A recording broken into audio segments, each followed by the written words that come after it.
Hello friends, welcome back to my YouTube channel paramedical ಅಡ್ಡ. Count ಬಗ್ಗೆ ತಿಳಿದುಕೊಳ್ಳೋಣ.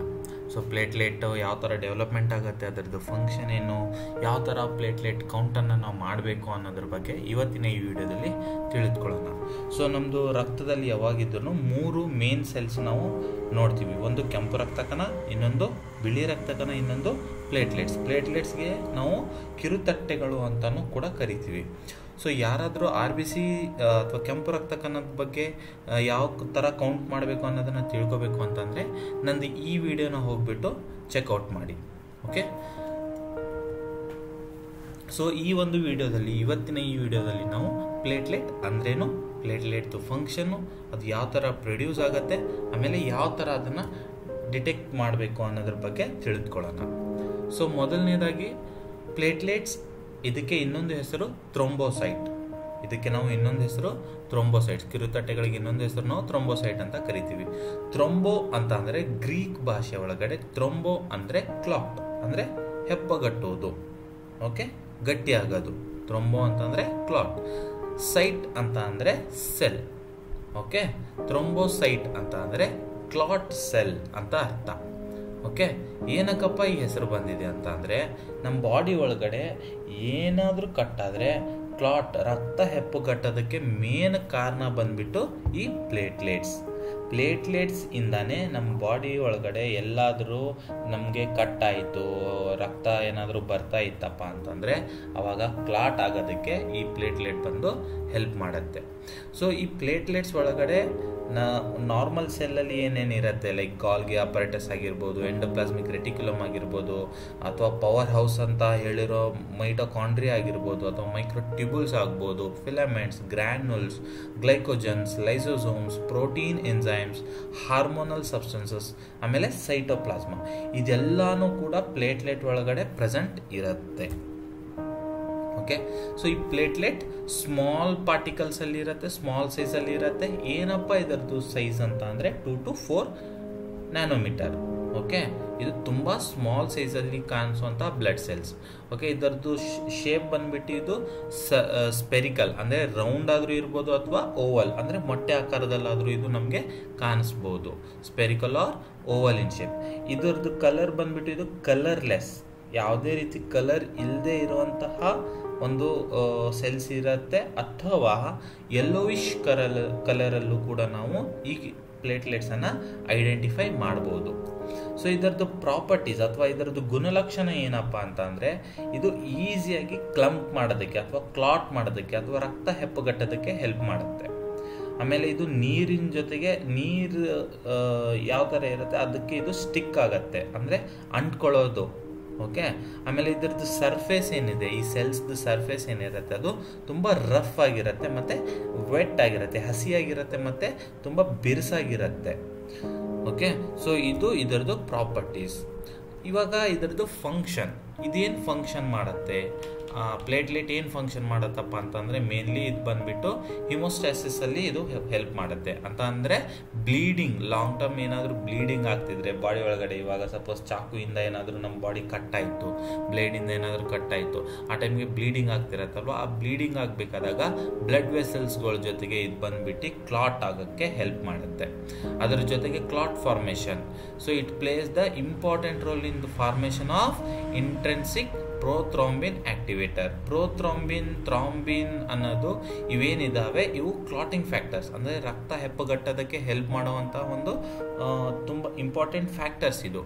ಈ ಪ್ರೋಥ್ರಾಂಬಿನನ್ನು ಆಕ್ಟಿವೇಟ್ ಮಾಡೋದಕ್ಕೋಸ್ಕರ ಈ ಪ್ಲೇಟ್ಲೆಟ್ ಹೆಲ್ಪ್ ಮಾಡುತ್ತೆ. ಯಾವಾಗ ಪ್ಲೇಟ್ಲೆಟ್ ಪ್ರೋಥ್ರಾಂಬಿನಿಗೆ ಮೆಸೇಜ್ ಪಾಸ್ ಮಾಡುತ್ತೆ, ನೀನು ಬಂದು ಕೆಲಸ ಸ್ಟಾರ್ಟ್ ಮಾಡಪ್ಪ, ಇಲ್ಲಿ ಬ್ಲೀಡಿಂಗ್ ಜಾಸ್ತಿ ಆಗ್ತಿದೆ, ಬಂದು ಇದನ್ನು ತಡಿ ಅಂತ ಅಂದಾಗ ಪ್ರೋಥ್ರಾಂಬಿನ್ ಬಂದುಬಿಟ್ಟು ಆ ರಕ್ತನ ಸ್ಟಾಪ್ ಮಾಡುತ್ತೆ.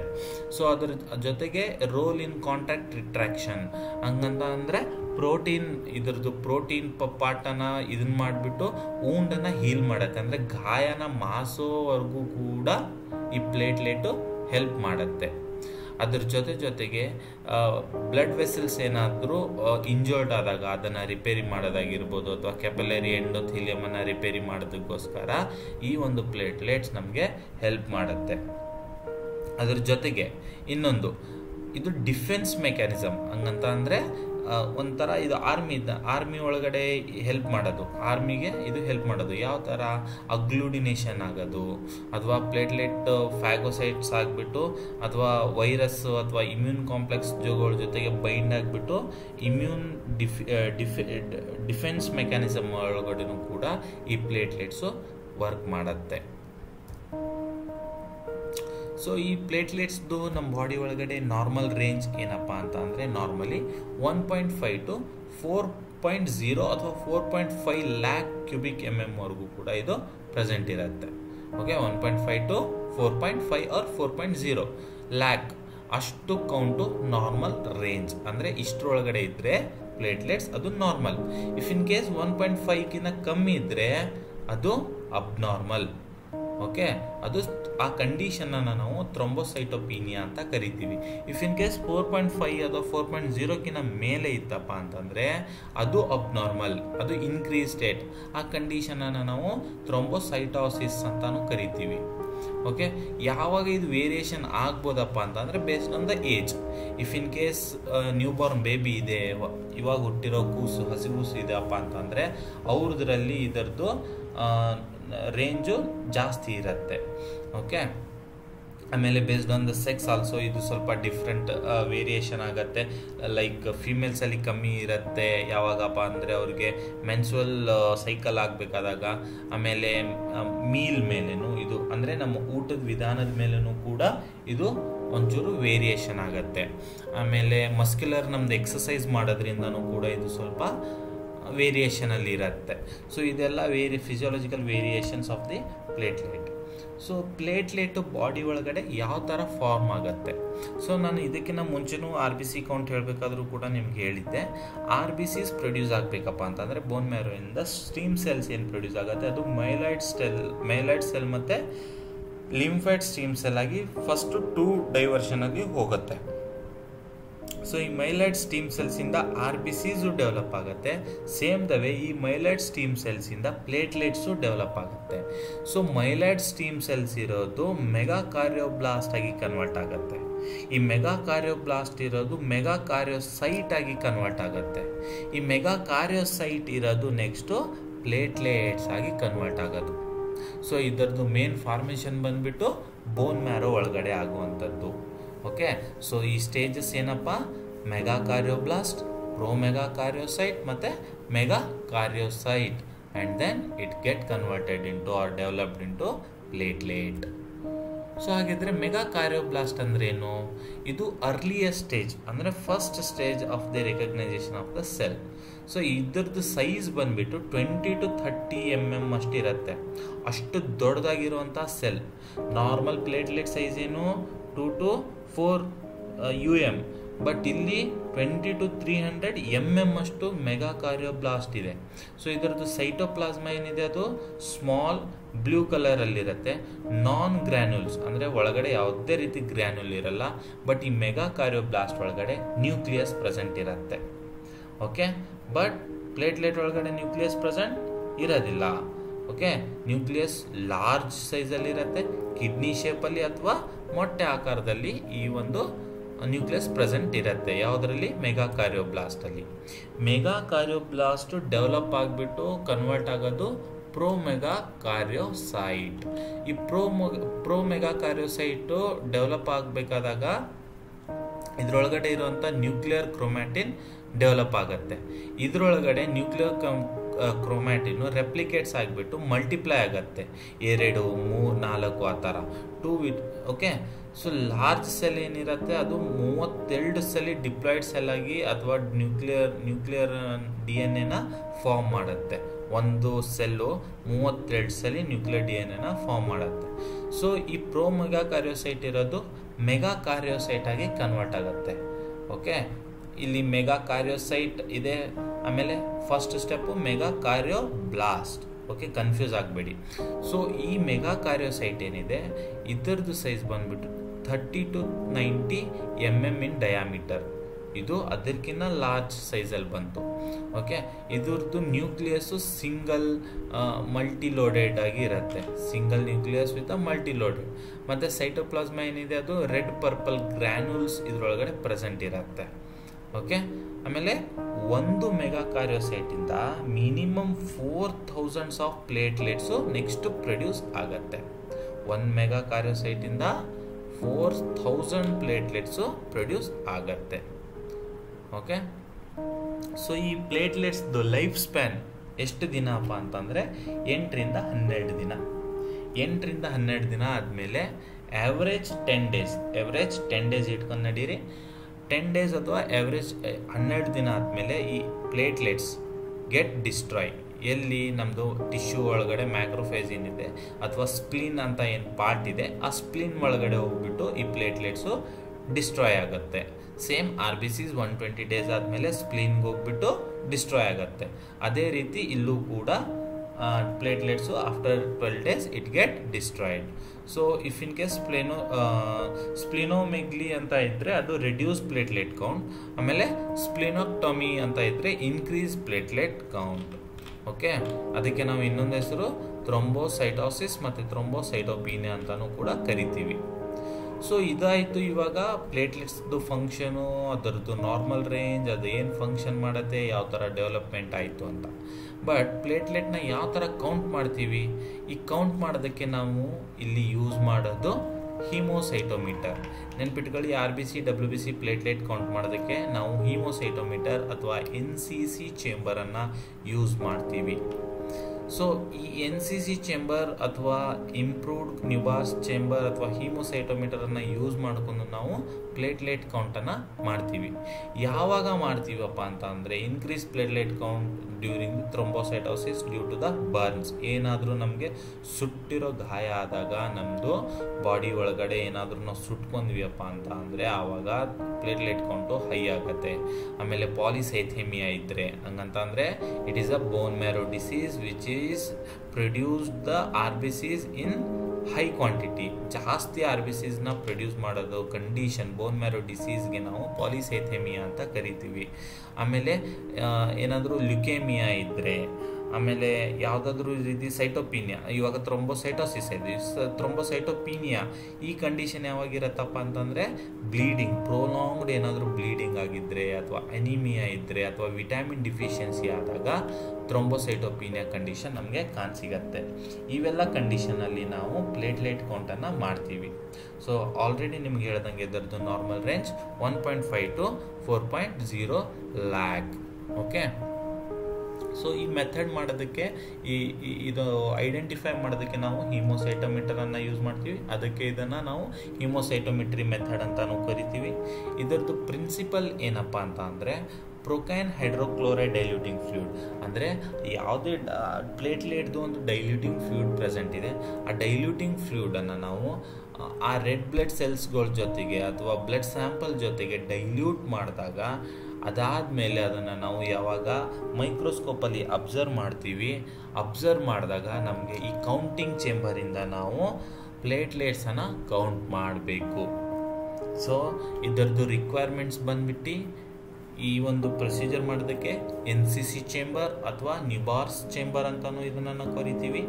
ಸೊ ಈ ಒಂದು ನ್ಯೂಬಾರ್ಸ್ ಚೇಂಬರ್ ಒಳಗಡೆ 9 ಲಾರ್ಜ್ ಸ್ಕ್ವೇರ್ಸ್ ಪ್ರೆಸೆಂಟ್ ಇರುತ್ತೆ. 9 ಲಾರ್ಜ್ ಸ್ಕ್ವೇರ್ಸ್ ಪ್ರೆಸೆಂಟ್ ಇರುತ್ತೆ. ಒಂದು ಲಾರ್ಜ್ ಸ್ಕ್ವೇರಲ್ಲಿ 25 ಸ್ಮಾಲ್ ಸ್ಕ್ವೇರ್ಸ್ ಪ್ರೆಸೆಂಟ್ ಇರುತ್ತೆ. ಒಂದು ಲಾರ್ಜ್ ಸ್ಕ್ವೇರಲ್ಲಿ 25 ಸ್ಮಾಲ್ ಸ್ಕ್ವೇರ್ಸ್ ಪ್ರೆಸೆಂಟ್ ಇರುತ್ತೆ. ಸೊ ಇಲ್ಲಿ ನಾವು ಪ್ಲೇಟ್ಲೆಟನ್ನು ಎಲ್ಲಿ ಕೌಂಟ್ ಮಾಡ್ತೀವಪ್ಪ ಅಂತ ಅಂದರೆ ಸೆಂಟರ್ ಲಾರ್ಜ್ ಸ್ಕ್ವೇರಲ್ಲಿ ಪ್ಲೇಟ್ಲೆಟನ್ನು ಕೌಂಟ್ ಮಾಡ್ತೀವಿ. ಓಕೆ, ಅದ್ರ ಜೊತೆಗೆ ನಮಗೆ ಮೈಕ್ರೋಸ್ಕೋಪ್ ಬೇಕು. ಲೋ ಪವರ್ ಮತ್ತು ಹೈ ಪವರ್ ಆಬ್ಜೆಕ್ಟಿವ್ ಇರೋವಂಥ ಒಂದು ಮೈಕ್ರೋಸ್ಕೋಪ್ ಫೋಕಸ್ ಮಾಡಿ ಕೌಂಟ್ ಮಾಡೋದಕ್ಕೆ. ಅದರ ಜೊತೆಗೆ ನಾವು ಇಲ್ಲಿ WBC ಪಿಪೆಟ್ ಆದರೂ ಯೂಸ್ ಮಾಡ್ಬೋದು ಅಥವಾ RBC ಪಿಪೆಟ್ ಆದರೂ ಯೂಸ್ ಮಾಡ್ಬೋದು, or else we can use the HB pipette as well. Okay, ಯಾವುದಾದ್ರೂ ಪಿಪೆಟನ್ನು ನಾವು ಯೂಸ್ ಮಾಡಿಕೊಂಡು ಪ್ಲೇಟ್ಲೆಟ್ ಕೌಂಟನ್ನು ಮಾಡ್ಬೋದು. ಬಟ್ ರುಟೀನ್ಲಿ ನಾವು RBC ಪಿಪೆಟನ್ನು ಯೂಸ್ ಮಾಡೋದು ಉತ್ತಮ. ಓಕೆ, ಸೊ ಡೈಲ್ಯೂಟಿಂಗ್ ಫ್ಲೂಯಿಡ್ನ ನಾವು ಯಾವ ಥರ ಪ್ರಿಪೇರ್ ಮಾಡ್ತೀವಪ್ಪ ಅಂತಂದರೆ ಪ್ರೊಕ್ಯಾನ್ HCl ಸೋಡಿಯಂ ಕ್ಲೋರೈಡನ್ನು ನಾವು distil water 100 ml of distil water ಒಳಗಡೆ ಮಿಕ್ಸ್ ಮಾಡಿದಾಗ ನಮಗೆ ಪ್ಲೇಟ್ಲೆಟ್ ಡೈಲ್ಯೂಟಿಂಗ್ ಫ್ಲೂಯಿಡ್ ಸಿಗತ್ತೆ. ಅದ್ರ ಜೊತೆಗೆ ನಮಗೆ ಈ ಒಂದು ಟೆಸ್ಟ್ ಮಾಡೋದಕ್ಕೆ, ಈ ಒಂದು ಐಡೆಂಟಿಫಿಕೇಷನ್ ಆಫ್ ಪ್ಲೇಟ್ಲೆಟ್ ಮಾಡೋದಕ್ಕೆ ನಮಗೆ EDTA ಬ್ಲಡ್ ಸ್ಯಾಂಪಲ್ ಬೇಕಾಗತ್ತೆ. ಓಕೆ, ಅಥವಾ ಕೆಪಿಲರಿ ಬ್ಲಡ್ ಬೇಕಾಗತ್ತೆ. ಸೊ ಪ್ರೊಸೀಜರ್ ಏನಪ್ಪ ಅಂತ ಅಂದರೆ same in the RBCs. RBC ಒಳಗಡೆ ಯಾವ ಥರ ಪ್ರೊಸೀಜರ್ ಇದೆ, ನಾವು ಬ್ಲಡ್ RBC ಪಿಪೇಟನ್ನು ನಾವು ತೊಗೊಂಡಿದ್ದೀವಪ್ಪ ಅಂತ ಅಂದರೆ ಅದರಲ್ಲಿ ನಾವು 0.5 ಮಾರ್ಕ್ವರೆಗೂ ಬ್ಲಡ್ ಸ್ಯಾಂಪಲನ್ನು ತೊಗೊತೀವಿ. ಬ್ಲಡ್ ಸ್ಯಾಂಪಲ್ ತೊಗೊಂಡಾದ್ಮೇಲೆ ಅಪ್ ಟು 101 ಮಾರ್ಕ್ವರೆಗೂ ನಾವೇನು ಮಾಡ್ತೀವಿ, ಪ್ಲೇಟ್ಲೆಟ್ ಡೈಲ್ಯೂಟಿಂಗ್ ಫ್ಲೂಯಿಡನ್ನು ತೊಗೊತೀವಿ. ತಗೊಂಡು ಅದನ್ನು ಹಾರಿಜಾಂಟಲಿ ನಮ್ಮ ಹಸ್ತದಲ್ಲಿ ಅಥವಾ ಕೈಯಲ್ಲಿ ಇಟ್ಬಿಟ್ಟು ಸ್ಲೋಲಿ ರೂಟೇಟ್ ಮಾಡ್ತೀವಿ. ಯಾಕೆ, RBCs ಅಥವಾ blood plus platelet diluting fluid mix ಆಗಲಿ ಅಂತ. ಒಂದ್ಸಲಿ ಮಿಕ್ಸ್ ಆದಮೇಲೆ ಅದರದ್ದು ಫಸ್ಟು ಫ್ಯೂ ಡ್ರಾಪ್ಸನ್ನು ನಾವು ಡಿಸ್ಕಾರ್ಡ್ ಮಾಡ್ತೀವಿ. ಫಸ್ಟು 3-4 ಡ್ರಾಪ್ಸನ್ನು ಅದನ್ನು ಡಿಸ್ಕಾರ್ಡ್ ಮಾಡ್ತೀವಿ.